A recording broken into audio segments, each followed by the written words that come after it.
my mouse is sticking here, my trackpad. So last week, what we faced was that we're in a space where we're reopening assignments for students, but only a couple of students, right, who need that, and which is great, and that's equitable. But that we're making the mistake of then swapping out those couple of students who need a reopened assignment for everybody else. And so what's happening in the grade book is that everyone else's assignments are then well, they're not deleted, but they're not showing. They're not there. They're not in Canvas for students to see or for us to see. So there are a couple of reasons that is happening. The other thing is, so that's with the reopening of assignments. The other thing that came up is the hidden assignments. So I'm going to share my screen. And I'm going to try to share it so that I don't have to do post-production, blurring of student name because that's kind of a pain.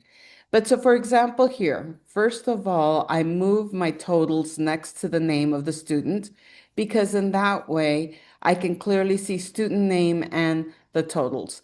Other things you may notice is that I arrange the totals by score so that I see the lowest scores at the top, and that helps me be able to then give them a little bit more attention.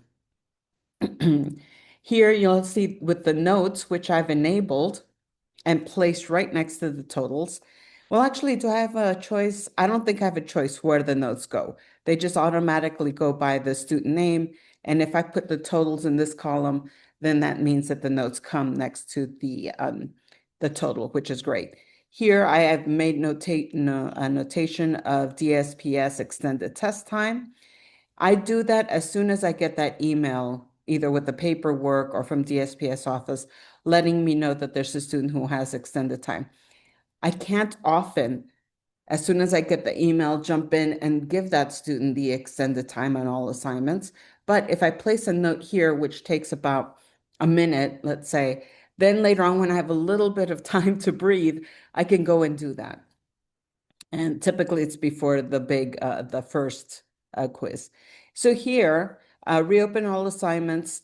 I reopened all assignments and then quest twice. So I make notations also if I'm constantly reopening assignments for a student, just so I can have a record and a reminder. Here, I have indicated that I'm going to give this particular student an additional attempt at CA1, critical analysis 1. Here, if I take a look, it's because they got a 0. And the reason they got a 0 was probably that they uploaded the wrong document, or I can't see the document. They uploaded it in the wrong format. All right. So let's say that I go into the assignment itself. So I go into by clicking there. And then I'm going to go ahead and use the edit for this one. And I'm going to scroll all the way down. I think I have to. Yes, here.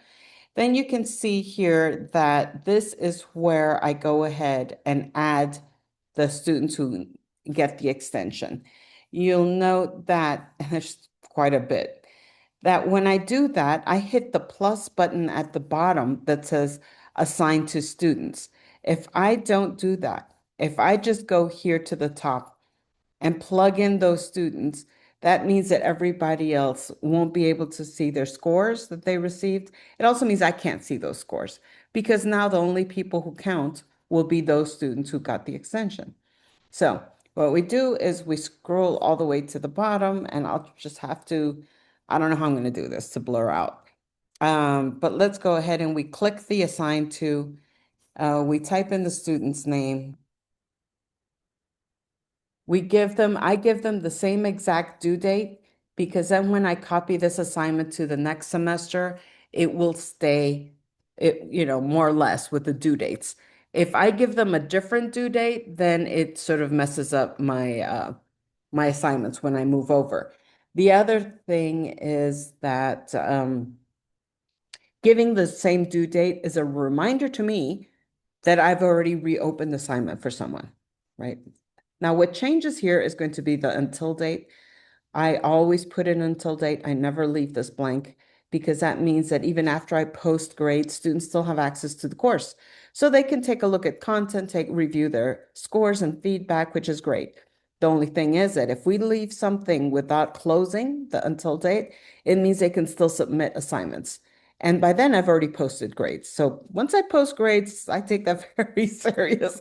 And I don't reopen, I don't, change anything. And maybe it's passive aggressive, but I don't want to even have the conversation, leading towards, oh, but I submitted my grade, can you please change my grades? No, it's past the, it's past the period of submission. So I don't.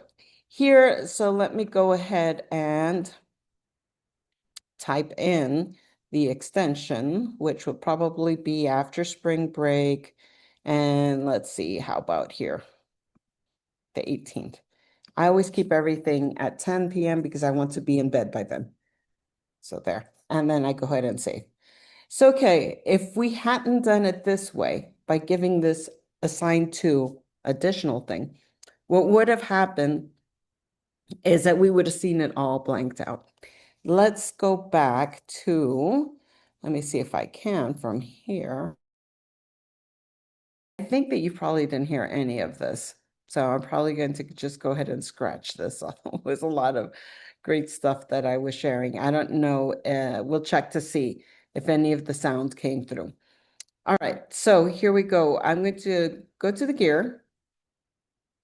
And this is where we can go ahead and have a grading policy where we manually post grades. If we manually post grades, that means the assignment is hidden, not the assignment itself, but the scores are hidden to students. When do I do this? I do this when I have a cohort, meaning a group of students who have come from another group, a class, and they all know each other. When I have a couple, so people who have already been paired somehow by marriage or by familial relationship or because of roommates. Then I go ahead and I do this because I don't grade everything in one sitting. So I don't want Sally to then reach out to me, hey, you posted grades for Bill and I submitted before he did, or some crazy thing. Typically, I grade first and first graded. And so that's how I've set up the speed grader to grade, but there's crazy stuff. And so that's why I could do this. In this particular class, I don't have that. I don't have any, well, no, I don't have any sort of cohorts or anything that I've noticed. So then I just leave it that way. Also, the view options, this is where I go ahead and set the modules to first to last, and I show the notes. So now that we were in here, I just wanted to show you quickly. Now within the assignment itself, say I didn't want to show, to hide the grades, I could go in, click on this, and then hide grades. So it's in the pull down from the more options in this, and this will give me, will prompt and remind me what that means. So 36 of the grades that have already been posted would be hidden, right? And this gives me an option for specific sections. I only have one section here, so it wouldn't matter. So then I would click hide. And now students, I hope Sunday morning nobody's in here trying to poke around and see their scores from way back. But if I were to do that, that means that none of these scores would be available to students. So they couldn't see it, although I can see their scores. But please note here that I now appears with a line through it means that it's hidden. If you hover, it will tell you, please upload a Head and Shoulders shot, which is the title of the entire assignment. Let me see if it'll let me click there. No, it doesn't. So it doesn't let me click. The other thing that happens is because one assignment is hidden, then all of the assignments are going to be hidden. So that means that these assignments here, for the totals, will have this eyeball. And yes, that is very disruptive to students because they do want to come and see how their scores are doing. So I'm going to go ahead and come back into the three dots, hope that nobody was there when I was doing this, and post grades. And then I'm going to post grades for everyone, not just for the graded students. That means students who received a 0 score will also see that. So I'm going to go ahead and do that. And you notice the red dots here, indicating that these were the students who received a score. In this case, everybody did because I assigned 0 scores. All right, so I think that's it. It's kind of a lot, but I hope the voice came through. If it didn't, I'm just going to re-record this. And so have a beautiful weekend. Bye.